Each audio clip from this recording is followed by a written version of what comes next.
Bismillahirrahmanirrahim. Assalamualaikum warahmatullahi wabarakatuh. Alhamdulillah wa syukurillah mitra-mitra kaum dangu sadayana urang masih kena tiasa batebang dangu deui tiasa sesarangan deui sok sana semung dicoban tarang. Alhamdulillah dina dinten ayeuna urang benar deui hanca dongeng si Kamileung mitra suratnya kolong dengan waktu jalaah. Para mitra kaum dangu sadayana. Si Kamileung nuturkeun katilu jalma eta jalma nu ngajakan ka imahna atawa ka saungna we lah. Si Kamileung tetep waspada sanajan kumaha oge manehna teu wani gagabah ka jalma anu anyar pinanggi. Komo bari jeung papangih di tengah leuweung. Eta jalma anu memang geus asup ka imah dituturkeun ku si Kamileung. Gek si Kamileung diuk dina palupuh. Karasa tiis nekaranan eta tempat teh. Aduh, ku kena keranan mang oi tempatnya mana tiis na keranan yo. Memang benar ieu saung anu kami ieu teh. Kami di ieu saung teh tiluan we. Ieu nu duaan teh adik kami.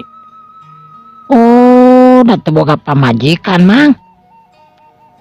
Guru kami ayeuna mah geus teu mikirkeun deui nu kararitu lah. Kamileung Nya mang. lamun ilaing hayang hinum lantaran di imah kami memang cai euy. Jadi itu we tuluhureun tak heureun imah teh aya kalapa. Oh, aduh, oh nya. Si Kamileung harita bari nempo keluar. Katingali di buruan teh aya tangka kalapa sabaraha hiji. Juga alalah. Kamileung harita keluar. Nu saterusna tangah, geus tangah kitu tangka kalapa harita dibabu ku si Kamileung tangkalna. Buru aya kana tiluna eta kalapa anu ngora lalagragan. Sedangkeun eta bapak-bapak anu ningali si kalakuan si Kamileung kari kitu harita seuri. Tete lajang ilaing teh lain jalma sambarangan geuningan geus kabade ku kami oge. Ah, nah make lain jalma sambarangan kumaha wing mah jalma biasa. Cek si Kamileung harita bari ngalungkeun kalapa ka luhur anu disampakeun ku curug saktina. Beres eta curug sakti harita nembus kana kalapa duegan anu dialungkeun ka luhur. Geus kitu leguk si Kamileung harita ngaleguk kalapa bangun anu nikmat takeranan. Sedangkan si bapak jeung dua baladna anu cek si bapak mah cenah adina harita arunggut-unggutan. Teu aneh sebenarnya mah lantaran jawara-jawara memang bisa ngalakukeun kawas kitu kasup dirina sorangan. Sanggeus kitu sararea arasup deui ka imah. Si Kamileung anu diuk anekak di hareupeunana duegan anu geus nang molongoan can bea kabeh. Caina teh masih kene loba lantaran kur sababaraha leguk teuing ngilu. Kejang. Arek ka mana sebenarnya ieu Jang Kamileung teh yeuh? Ah, wing mah sabanana keur lelempangan we dengan pengalaman di piluaran puguge. Mang. Ari mang teh saha teh atuh ieu teh? Manya wingnya emang nyaho ngaran wing saben emang teh apa wing ka mang saha ngaranna? Mang mah anu ngaran Mas Sarkum ieu teh. Terus eta di mang anu ieu ngaranna Uji Suji. Tah anu ieu deui tangarana Memed. Oh, atunya. Jadi di dieu teh tiluan we. Ya tiluan we di dieu teh. Nah, teu miripnya antara emang jeung uduhan mah. Memang jalma mah bet secau saturuyan oge aya anu sarua geuningan anger we pabeda-beda ngan memang datang tina hiji sumber dirinya dinya kene awi sadapuran nya kitu kene geuningan anu nyelengceng begang anu lintuh anu kumaha-kumaha anu bengkok wae aya saturunan teh Ek diurus kumaha ge sok aya wae bedana tina saturunan teh. Tara mulus kabeh. Tapi lamun disepikiran mah euy. Mang, Mah, ari ieu teh lemur naon ngaranna teh? ieu teh ngaranna teh Tegal Badak. Tegal Badak. Nya kapan Mang tadi geus ngomong ieu teh Tegal Badak. Tegal Badak teh mangrupakeun daerah Karamat, Jang. Jujur lamun kudu ngomong mah Mang tiluan ieu teh mangrupakeun kuncen di ieu tempat. Mang oge ngarasa heran tur kaget aya budak ngora nu wani asup ka ieu Tegal Badak. Jeung eueuh gangguan itu jeung ieuna. Sabab kanyaho Mang sakanyaho Mang ye nya. Sing saha-saha jalma ek jawara model kumaha wae pasti bakal aya gangguanana. Boh nu megat eta wanu ieu tapi ujang tetela geuningan lulus asup ka ieu pitempatan. Mamang jadi teu ngarti. Ngan aya ngana. Naon itu ngana teh? Aya anu memang di Tegal Badak. Talukna Tegal Badak teh ku hiji jawara anu ngabogaan ilmu jurus tapak dewa. Ilmu jurus tapak dewa. Nya, sabab cenah ceuk sakaol ceuk beja anu katarima ku bapa. Ilmu jurus tapak dewa teh luluhurna memang di Tegal Badak. Jadi di ieu Tegal Badak teh aya hiji makam. Makam sepuh anu kacida pisan. Geus duka ribuan tahun duka ratusan tahun ayana. Sararea ge eueuh nu apal ngan nyaho aya makam. Wallahu alam nya nama henteu makam eta walaina. Ngan dipercaya eta makam teh makam hiji sepuh anu ngaranna Eyang Ranggadipa. Eyang Ranggadipa. Nya. Ari Eyang Ranggadipa cenah keur hirupna teh ngawasa rupa-rupa ilmu panemuh jampe pamake.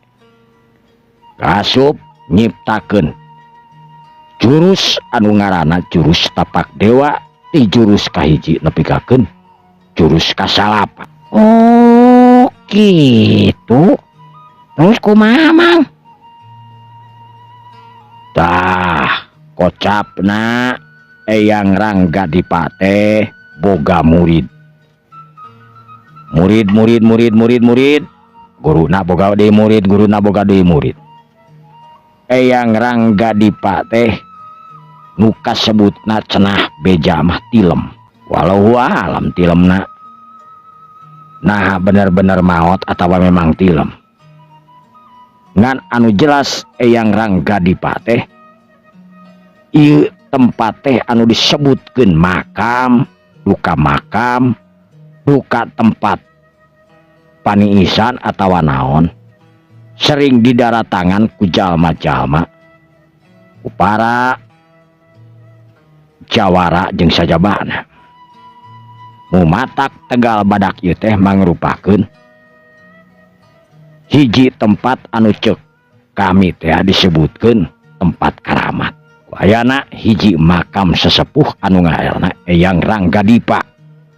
Oh, gitu tah. Geuningan namah pangalaman teh. Tapi Jang, ulah gerek nanya ka Ujang. Ujang yakin boga guru pan? Oh, emang boga guru mah. Cik, saha ari guru Ujang? Guru uing mah nu kasebut Mbah Eot. Mbah Eot. Eta tilu jalma kerung. Sabab cek pamikir manehanana di dunia kajawaraan jawara anu ngaranna Mbah Eot. Mbah Eot teu pernah aya dina sejarahna dina catatan para jawara ti leluhurna oge sarua. Mbah Eot nya. Mbah Eot. Ke. sakanyaho kula di dunia kajawaraan anu dikanyahokeun ku kula saha si A si B na pang nama jawara-jawara kahot eueuh hiji ge jawara nu ngaran Bah Eot. Tapi duka lamun Bah Eot teh mangrupakeun jelmaan ti hiji jawara anu memang gagah dina masana. Si kamileung harita karung Gagah tina masana kumaha ieu teh? yang sanajan kula encan nyaho sasabenerna Ujang, tapi ningali gerakan Ujang, cara Ujang meragakeun tadi nepak tangkal kalapa oge ngagunakeun jurus cari sakti, geus jelas yen Ujang teh mangrupakeun hiji jawara silat anu gagah. Uing mah teu boga nanaon atuh sabenerna mah. Memang jalma gagah tur sakti tarane mongkeun aji pangartina. Tapi nu katempo ku kami Ujang teh memang hebat. Lain kur jago dina urusan bela diri, tapi Ujang oge jago dina urusan anu lainna. Anu lainna teh? Ilmu panemuh jampe pamake rupa-rupa kagunaanana rupa-rupa keur kana naona salian Ujang ngabogaan aji panemuh jampe pamake pikeun bajaga diri ilmu silat. Ujang oge boga pituah pikeun nyageurkeun bangsa manusia anu menang katunggalaan jang. Kamileung harita kerung sabab sakanyaho manehanana memang manehana kur diajar dina ilmu silat hungkul kitu oge dilatihna ku Bah Eot. Tapi kunaon ari si Mang ieu cenah ngaranna anu ngaran Mang Sarkum atanapi Aki Sarkum disebut.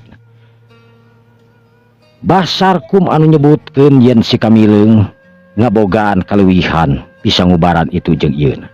Jang, kula memang teu ahli dina ilmu silat, tapi kula ahli dina bidang ilmu nujum. Naon ilmu nujum teh? Kula ngarti kana naon nu bakal kajadian. Jeung anu samemeh kajadian kula bakal ngarti euy. Bakal jeung samemeh kula bakal ngarti. Lamun ti dieu uing terusna ka mana apa nyaho cenah bakal uing tujuan uing ti sancan kajadian? Sabenerna Ujang teh boga guru anu hebat anu gagah ngan pedah Ujang teh kasebutkeun teu nyaho guru Ujang nu sabenerna teh nu mana. Sabab sakatempo Ujang sakanyaho Ujang guru Ujang teh nyatana Bah Eot lain. Nya emang Bah Eot guru uing mah. Sebenarnya lain Bah Eot. Bah Eot eta kurnar jelmaan hunggul. Sebenarnya guru Ujang nu sautamana adalah nyaeta Eyang Ranggadipa Jang. Eyang Ranggadipa? Bener. Ujang di waktu anu moal lila kurang leuwih deuketna 3 bulan lilana 6 bulan bakal menang musibah anu ampir-ampiran ngala nyawa Ujang. Kunaon bisa gitu? Memang geus kudu kituna. Ujang bakal eleh talung leuwih ti 3 kali. Tapi lamun Ujang geus ngalaman eleh 3 kali tarung, sing saha wae anu bakal ngalawan ka Ujang hartina geus moal aya nanaonan. Aduh, tapi jeung saha? Ulah teu bisa nyebutkeun jeung saha. Ngan anu jelas ceuk panempo kula memang kitu. Lamun percaya ka kulanya syukur, teu percaya kana omongan kula da memang lain percayaeun. Sabab nujum ilmu tetebakan Jang.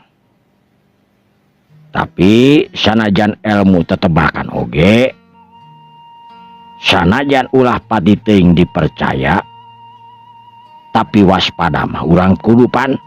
Emang nya mang. Sabanana uing gitu percaya kena ilmu nujum.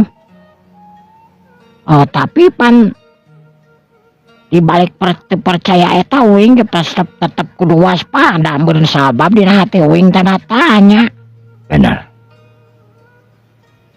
Ulah dipercaya ilmu tujum, tapi sanajan teu dipercaya urang tetep kudu waspada mang. Tah eta. Caringcing pageuh kancing, saringset pageuh ikat. Ulah nepikakeun aya mau gambuk gajah mata, urang kur tibah pulahak polohok. Tetep kudu waspada. Nya mang oi. Keke wing hayang nanyakeun di mana tuh ari Eyang Rangga Dipate makamna. Eyang Rangga Dipate. Kula teu yakin eta makam Eyang Rangga Dipa ngan anu jelas nu sering didatangan ku para jawara. Eyang Rangga Dipate tempatna aya dina jero guha. Naon ngaran guhana? Garua, ari guhana mah disebutkeun guha Tegal Badak we. Para mitra kaum dangu sadayan. Sikamileung harita ungut-ungutan, Pasarkum jeung Ki Suji oge Ki Memed sarua arungut-ungutan. Bari neuteup ka sikamileung, pok Pasarkum harita ngomong. Jang kamileung. Kula sabanarna tara sambarangan komo deui wani-wani mawa ka imah. Tapi memang geus kudu kieu jigana mah. Kula make jeung hayang megat, make jeung hayang nanya, make jeung hayang mawa ka imah kula sagara. Jang kula rek nanyakeun ka ilaing euy, cik sarua teu jeung implengan kula. Nah ilaing hiji jalma hiji pamuda anu ngabogaan jurus tapak dewa. Nah geuningan apa hoi? Sanajan kula memang teu boga jurus tapak dewa, santeuna kula teh pernah nyaho yen anu bogaeun terus tapak dewa di zaman kiwari teh jual teh hiji jalma anu ayeuna geus teu muncul deui di dunia kajawaraan. Saha teh? Anu ngaranna Ki Sarade. Ki Sarade teuing geus sabaraha puluh taun Ki Sarade teu muncul ka dunia kajawaraan. Geus teu pernah dikadenge ngaranna sarua jeung musuh gerotna batur adi sapagurona anu ngaran Ki Sanekala oge teu kadenge di mana ayana. Kula teu ngadenge yen Ki Sarade tiwas perlaya atawa tilem. Ya kitu deui Ki Sanekala. Tapi lamun nulutkeun ilmu kanyaho kula, sabenerna Ki Sarade jeung Ki Sanekala masih araya. Tapi dua-duana memang boga murid anu memang urang sakabeh can nganyahoankeun. Ngan keur Ki Sarade ulah yakin murid Ki Sarade teh hidup. Tapi uing murid Mbah Eot. Ek Mbah Eot ek Ki Sarade eta nu ngaran Mbah Eot teh alias Ki Sarade tangtu guru irai ngabejakeun beureun. Tapi apa geuningan euy? Terus kumaha tuh da uing hayang apa dia di mana makamna? Engke penting urang init ka makamna Eyang Rangga Dipa. Kunahan lamun waya kieu? sabab Eyang Rangga dipatresepeun digurudug dina waktu beurang euy. Apanan Gus eueuh? Apanan kula oge teu nyaho. Eyang Rangga dipateh geus maot atawa acan? Piraku manusia aya kana ratusan tahun segala. Aya. Tong boro-boro ning ratusan tahun sanajan ribuan tahun oge aya. Tapi urang anu teu apal meureun. Sanyaho urang mah manusia teh kur nepi ka 80 tahun, paling kolot 80 tahun. Sabenerna bangsa manusia teh 60 tahun teh geus pangkolotna, ngan lamun leuwih ti 60 tahun teh bonus jang. Tapi nya wing hayang sare tapi nya sare we kainya. Engke kukulah diudangkeun euy. Beakeun heula eta duwegan atuh lebar.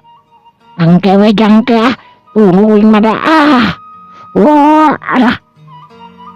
Sanggeus puguh kitu goledag harita si Kamileung ngagoledag. Rek sare mani tibrakna keranan cacakan kakara nempel harita kana palu. Para mitra kaum dangu sadayana. Sanggeus kaayaan memang penting. Di sarkum atanapi bah sarkum harita ngageuingkeun si Kamileung anu keur sare ngagebrak. Kuniang si Kamileung harita hudang. Digisik segala rupa regot nginum langsung kana cai kalapa nu tadinya sakeneh some sare. Kang Kamileung. Oh bah. Lain ayeuna arek ka makam teh. Oh hayu atuh. Ya geus atulah. Ayo ulah loba cicing. Beungpeung beurang keneh heuy. Oh hayu atuh. Sanggeus puguh kitu mah. Si Kamileung jeung Mbah Sarkum Katut Suji oge memed harita ngingkig opatan. Si Kamileung nuturkeun Mbah Sarkum dituturkeun ku Suji jeung memed nuju ka salah sahiji tempat. Anu mana eta tempat teh mangrupakeun pasir anu leutik. Di handapna katingali aya batu mani paringgul nekeranan. Aya tangkal caringin anu gede nakeranan eta tangkal caringin teh tangtu geus umurna puluhan etawa ratusan tahun. Eta tangkal caringin teh tengahna bolong, akarna ngagerbay paranya. Di hanapeun tangkal caringin katingali aya liang anu leutik. Eta tina liang teh sok kaluar cenah mah aya oray, aya maung, aya yang sajabana makhluk-makhluk leuweung anu kalaluar tina eta leuweung atanapi tina eta guha. Atuh paingan eueuh jalma hiji oge nu daekeun asup kana guha aya di cicingan kudu kana ditu mah. Teh heulaanan meureunna kudu asup kana guha nyebakeun diri. Leuwih hade teu asup kana guha daripada kudu modar di rontok kumaha. Tapi anehna keur Mbah Sarkum jeung dua anak buahna tanapi adina. Manehna teu keung teuing pok ngomong ka si Kamileung anu keur nangtung. Dah ieu Kamileung, ieu guha teh disebutna guha Tegal Badak euy. Lain ku loba badak di dieu, tapi memang ieu guha teh dihuni ku makhluk-makhluk leuweung, maung, macan, jeung sajaba-sajabana sasatu anu galak araya dina ieu guha. Di luarna memang leutik tapi geus nepi ka jerona ieu guha teh blung-blung ka ditu ka dieu. Oh nya. Paroek tapi nya. Nya paroek. Nya sajabaning poek teh ieu guha teh kasebutna sangat we. Bangsa jin dedemit segala rupa memang aya di daerah dieu jan. Ayo urang asup ieu. Sanggeus puguh kitu mah Mbah Sarkum harita kumat kumet biwirna kumat kamit. Beureun macakeun ajian teuing naon. Mantra-mantra anu dibacakeun ku Mbah Sarkum. Sanggeus kitu bring harita ti opatanana tiluanana ngabring nuturkeun Mbah Sarkum. Sanggeus Basarkum nepi ka jero jeung sajabalad-baladna. Bray katingali eta di jero teh lain poek tapi caang. Cangna ngebrak dir ibarat lampu anu 5 watan. Nepikakeun kataringali ting borelakna eta batu-batu anu mantak nyaangan kana wewengkon di eta guha. Aduh, memang hebat ya guha teh yo. Caang ngebrak ieu. Ayo ulah rumba-rumba graneg ieu. Awas. Di dieu mah loba walungan di jero teh. Ieu walungan teh walungan anu mantak. Naon ngaranna teh? Ngabahayakeun pokona mah. Sabab ieu walungan teh siga deet tapi memang jero kacida jang. Jeung ieu walungan teh kacapit ku batu lamun urang tiporosok kana ieu walungan. Hamo urang bakal kabagian nyawa. Oh gitu. Nya. Sabab ieu walungan teh siga anu deet tapi jero tapi leutik. Bahaya kade. Sanggeus puguh kitu mah sararea harita ting arajleng ngaliwatan jalan-jalan anu sok biasa diliwatan ku Basarkum. Basarkum anu memang geus apal deui ka tempat eta sabab Basarkum kasebutna kuncen ieu tapi tempatan pikeun nungguan makam jeung sajabana sanajan aya di luar makam hiji saung anu hara-haraeun. Tapi Basarkum mangrupakeun hiji jalma anu satyasa tuhu ngabdi kadununganana nyaetana Eyang Ranggadipa jeung turunan-turunanana. Kasebutkeun Eyang Ranggadipa anu boga murid kadiekeunana. Teuing Eyang Ranggadipa mah geus kawas kumaha. Jeung deui sabaraha ribu taun ayana Eyang Ranggadipa. Ngan anu nyaho teh kun ngaranna hungkul keur barsa. Barang nepi harita ka jero makam anu lebarna keranan. Katingali dia terbam di jero makam telir ibarat aya ranjang. Aya segala rupa fasilitas para gediuk. Puguh we si kamileung harita bengong neuteub ka sagala rupa nu aya di dinya. Ret ka kenca, ret ka luhur, ret ka handap. Di tengah-tengah eta rohangan aya nu muncugug pasagi dir ibarat memang makam. Dah, jang kamileung. Ieu nu disebutkeun makam Eyang Ranggadipa. Wallahu alam bener henteuna sabab cenah ieu mah ceuk sakaol ceuk nu katarima ku kula. Ieu makam teh ayana geus ribuan taun jang. Jadi turun timurun ka ayeuna Eyang ngajaga kabagian ieu makam. Berarti Basarkum teh meureunan masih keneh turunan Eyang Ranggadipa. Lamun kudu dibejakeun kadinya memang nya. Tapi kula sorangan kapan teu apal. Eyang Ranggadipa kawas kumaha. Oh, berarti Eyang Ranggadipa teh memang boga turunan tur nepi ka akhirna nepi ka Basarkum beureunya. Kawas gitu. Jalma memang boga turunan. Berarti Eyang Basarkum teh kaasup Jawara. Kula memang Jawara. Tapi kula teu boga kasaktian anu hebat. Sabab kula milih jadi tukang ahli nujum euy. Oh, kitu nya atuh. Barang keur kitu harita rieu eta guha teh kadenge ngarieu tur karasa nepi ka enyor nekelanan. Basarkum jeung Suji oge memed harita tingbang kieu. Sedengkeun si kamileung harita kerung bari tetep dina tangtunganan anu mangtung mancuh dina tangtunganan. Si kamileung neuteub seukeut ka eta guha. Karasa deui riegna eta guha seor angin anu ngakelebuk di jero guha nepi ka nebak kana buuk manehanana jeung kana awak manehanana. Eyang kaula Sarkum Ranggadipa ngakeun semah pangabaktos kanggo Eyang.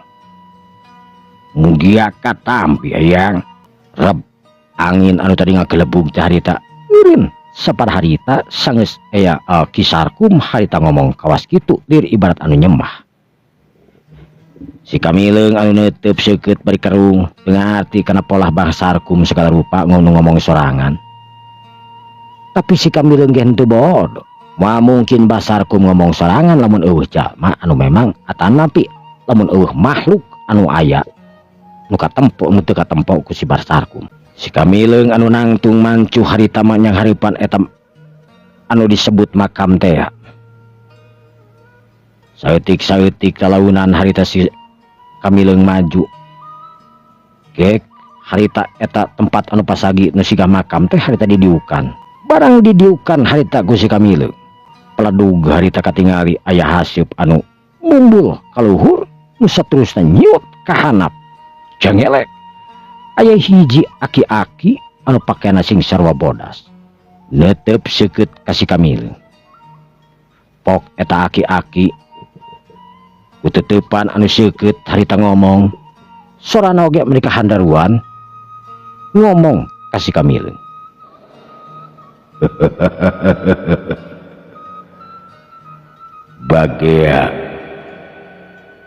Bagea anak King Kamileung ulah eyang Ranggadipa anjeun pawaris tunggal eyang Ranggadipa pawaris tunggal kaula numbana mampu ngabogaan jurus tapak dewa. Jurus tapak dewa anu teu gampang dipimilik ku jalma-jalma. Tapi anjeun anak King mampu nguasa jurus tapak dewa anu dipikeun ku guru anu ngaran Bah Eot. Kamileung jurus tapak dewa ieu sabenerna encan kapimilik kabeh. Masih boga keneh tilu jurus anu kasimpen anu encan dipikeun ka sing saha wae. Tapi dina engke waktuna hidup bakal ngapimilik. Tapi kudu aya heula rupa-rupa cobaan anu tumiba ka hidup. Les eta cirim leungit ilang tanpa karana geus teu kadenge deui nanaon. Angin anu ngagelebug tita tadi geus eueuh deui. Si Kamileung harita cengkat bari rada ngagurubug asa dina pangimpian ceuk si Kamileung bisa papangih jeung aki-aki anu baju bodas pukna panjang ngarumbay sedengkeun jangotna oge sarua ngarumay nepi kana beuteungna. Si Kamileung anu ngahuleng harita disampeurkeun ku basarku. Jang Kamileung kunaon kasep make jeung ngahulang sagala. Uing teh bieu teh keur diuk di dieu tapi aya nu datang na ka tempoku Abah. Aya nu datang. Abah teu ningali saha-saha. Tapi eta nu datang teh eces centre ngomong ka uing. Kumaha paromanana jeung tangtunganana eta teh? Tangtungan namanya aki-aki, bukna panjang geus bodas, janggot oge ngagebay panjang, panona seukeut. Terus ngomong, Naon anu diomongkeun? uing teh cenah kasebut murid tunggalna Eyang Ranggadipa tapi ya uing papangi panteu papangi. Hidup memang muridna Eyang Ranggadipa pan tadi kukula geus disebutkeun di saung. Sanajan Eyang Ranggadipa henteu papangi jeung hidup. Apan aya Bah Eot anu ngabogaan aji jurus tapak dewa anu kurus saliwat pikeun nyalurkeun tur mere ka Andika Kamileung. Lewat ngaliwatan Bah Eot anu memang Bah Eot teh jalma anu keureung kasebutna ngarobah wujudna ti hiji jawara gagah sakti kabah eot tangtungan jalma nu gelo anu hamo moal dianggap jalma boga pangartipan. Oh gitu. Benar. Terus naon deui cenah? Cenah uing teh geus ngabogaan jurus tapak dewa tapi da can kabeh cenah. Kakarasa jurus cenah uing teh. Padahal uing teh geus nepikakeun 8 jurus. Maksudna sajurus teh kieu jang. Sajurus ilmu tapak dewa teh nu ngabogaan 7 tahta fungsi di tapak dewa. Ilmu tapak dewa anu bogaan jurus. Isaban jurusna anu ngabogaan fungsi masing-masingna. Hidup ayeuna geus ngabogaan sajurus tapak dewa anu eusina 8 fungsi. Artina tina 4 jurus tapak dewa nu kakarakapi milik ku hidup teh nyaetana sajurus. Sedangkeun anu kadua anu katilu nu kaopat ku hidup can kapi milik. Lamun hidup mampu truk kuat tapi kula teu apa saha nu rek mikeun eta jurus ka hidup, di mana hidup bakal mangihan eta jurus. Sabab kula teu bisa ngabaca, teu bisa ngabade, iraha hidup bakal menang eta jurus ti Eyang Ranggadipa. Terus naon deui? Geus takur sakitu we ngilas. Oh. Jadi hirup dina waktu nu bakal datang, tangtu bakal narima di jurus-jurus di Eyang Ranggadipa. Tapi ditangtukeun naon tangtuna hidup bakal mangi heula cocoba anu tumiba ka hidup kasep. Yang geus ayeuna mah sararea urang kaluar ti gua. Urang ngobrol di imah we. Oh hayu atuh teu nyangkanya duh yo. Cek si Kamileung harita bari ngingki nuturkeun basarkum anu geus ini teuwi ti heula. Waktu anu beuki nyerelek kepeuting. Kaayaan di imah basarkum anu sempi jempling. Nu kadenge teh kudu cari cangkas we jeung siri cungcuing anu ngarelak we di sararada. Oge cicir anu terus-terusan nepikakeun ku ngincrik nakeranan. Kacaturkeun di tempat lain. Di gua peteng hiji jalma anu gagah sakti kisane kala anu ngadenge berita yen ti Kisabil yen hasil menang ranyahan aya nu nyokot ku hiji jalma anu dikanyahokeun saha eta jalma. Sabab sakolebatna keranan leuwih cepet tibatan kilat ngarawel babawaan manehanana nu aya dina leungeun manehanana. Ning ngadenge ucap-ucapan Kisabil kawas kitu atuh puguh we. Kisane kala jeung Kirambat duana sirih reret. Sabab teu ngarti aya jawara nu kacepetarana. Acida pisan hebatna. Padahal Kisabil oge mangrupakeun hiji jawara anu gagah sakti matak diandalkeun ku manehanana oge. Kisabil anu memang nguasa ilmu-ilmu sakti. Tapi kunaon Kisabil bisa kapalingan tenyo ku jalma anu saliwat. Pok kisane kala harita ngomong ka Kisabil jeung Kirambat anu keur darariuk kaharulang. Aing kaget ngadengena Sabil terus terang. Ilaing anu ngabogaan aji kasakten anu hebat nu matak aing ngajadikeun ilaing teh kapercayaan dewek. Tapi tetela ilaing geus kabobodo tenyo teu mampu saha anu geus nyokot tina leungeun ilaing sorangan harta banda anu meunang ngaranjah di desa-desa para karaman padaku. Dewek sorangan ngarasa bingung lamun ilaing Sabil teu bisa nyaho saha eta nu malingna. Hartina eta nu maling teh anu nya jamret tina leungeun ilaing tur teu karasa teh lain jalma sambarangan. Bisa dipastikan ku dewek yen eta jalma anu nyokot barang tina leungeun ilaing teh hiji jawara anu gagah tur sakti, anu pangartina disaluhureun si laing, bisa oge disaluhureun Kiramat, disaluhureun ilaing rambat.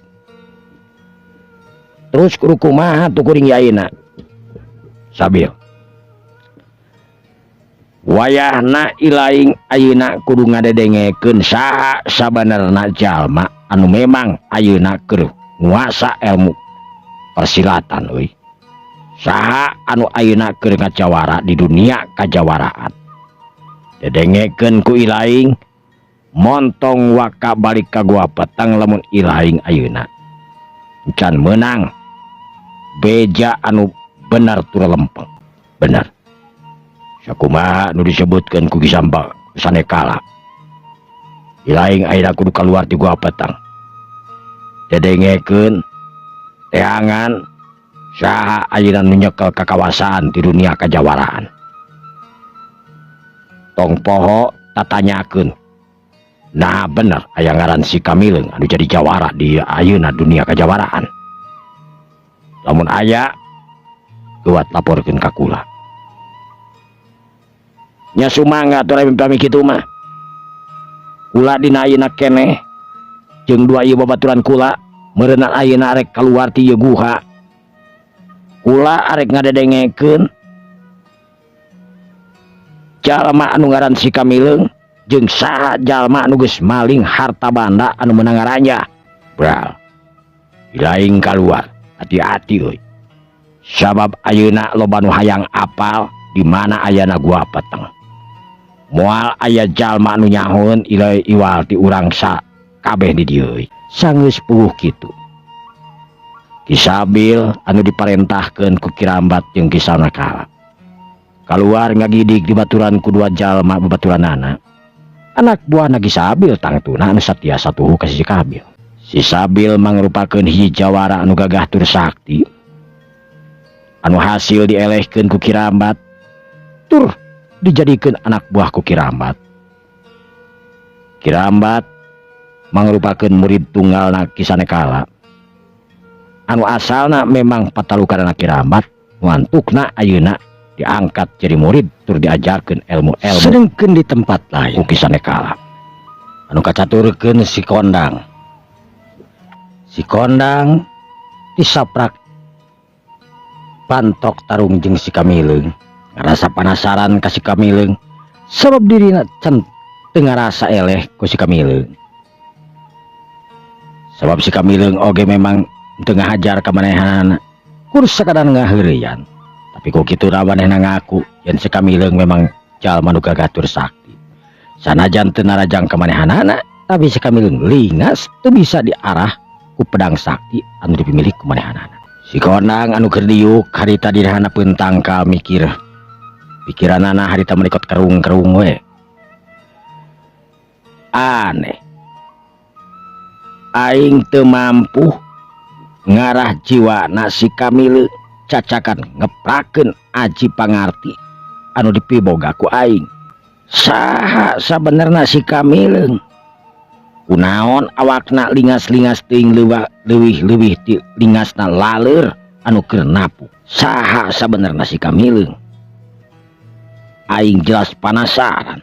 Aing kudu neangan si Kamileung terus-terusan ieu mah. Tapi lamun neangan si Kamileung terus-terusan, aing ilmu kieu-kieu keneh anu hartina bakal dijadikeun kaulinan ku si Kamileung. Sabab yakin ku bisana si Kamileung nyingkahan panarajang aing, nyingkahan panarajang pedang sakti ti aing, artina si Kamileung teh ngebogan aji kasakten leuwih hebat tibatan aing. Bodoh aing. Nah, aing teu datang ka guru aing pikeun nambah ilmu panemuh jampe pamake. Menang 1 tahun 2 tahun meureun aing bakal ngajangelek jadi hiji jawara anu gagah tur sakti leuwih-leuwih ti si Kamileung nu ayeuna keur jaya anu keur ngawasa dunya kajawaraan. Bener. Aing kudu datang. Kudu datang ke Gunung Siluman dia mah. Kudu datang ke guru aing. Nyaeta na Aki Aub. Samemeh guru aing ningalkeun alam dunya perlaya alatan tarung. Aing di papatenan kudu datang ke Gunung Siluman panggihan cenah guru aing anu ngaranna Aki Aub. Saka ingatan aing kudu yakin kudu init ke Gunung Siluman ieu mah. Lamun aing hayang keukeuh nyelehkeun si Kamileung berarti aing kudu init ke Gunung Siluman nepungan guru aing nyaeta na Aki Aub.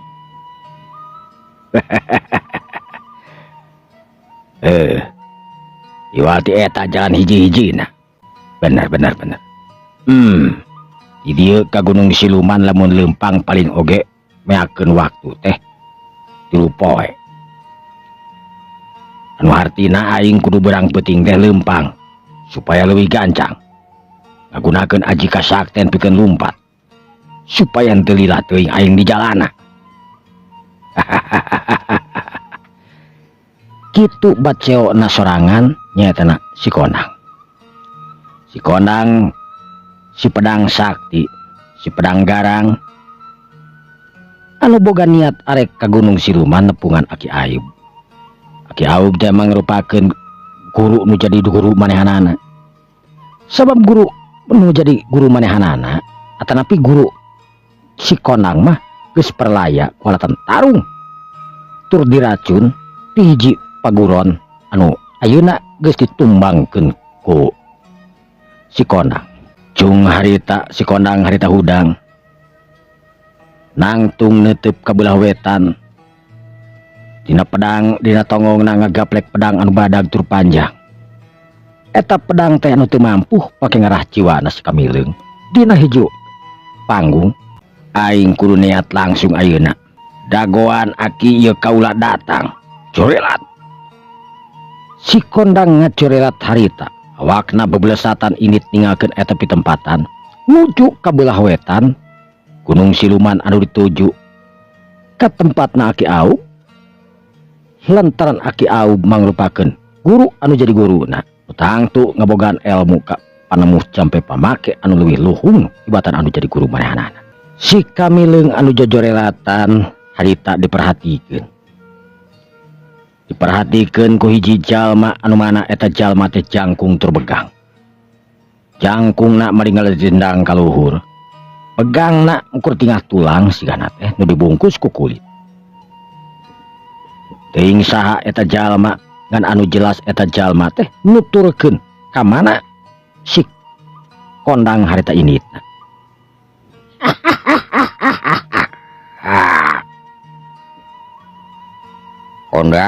Kondang ilaing neangan aing. Dituturkeun ku aing Kondang. Ceuk eta jalma anu jangkung teu begang anu tetela wawuheun ka si Kondang. Saha eta jalma nu keur nuturkeun beblesatan ka si Kondang.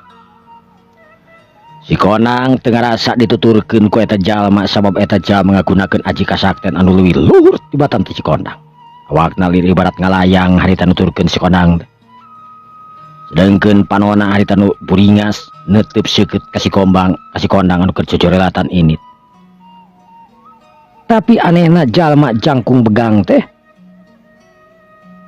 siga anu loma nakeranan ka si Kondang. Si Kondang anu jojorelatan harita rag eureun di salah sahiji tempat. Eta tempat teh mangrupakeun pasir anu garikduk loba batuan. Si Kondang anu nulak cangkeng lulat tereret ka kenca ka katuhu. Korosak kadenge ku si Kondang. Ret si Kondang harita ngareret. Sabab ceuli si Kondang anu seukeut. Si Kondang anu geus kageroh ceulina anu ngabogaan aji sabda pangrungu tangtuna.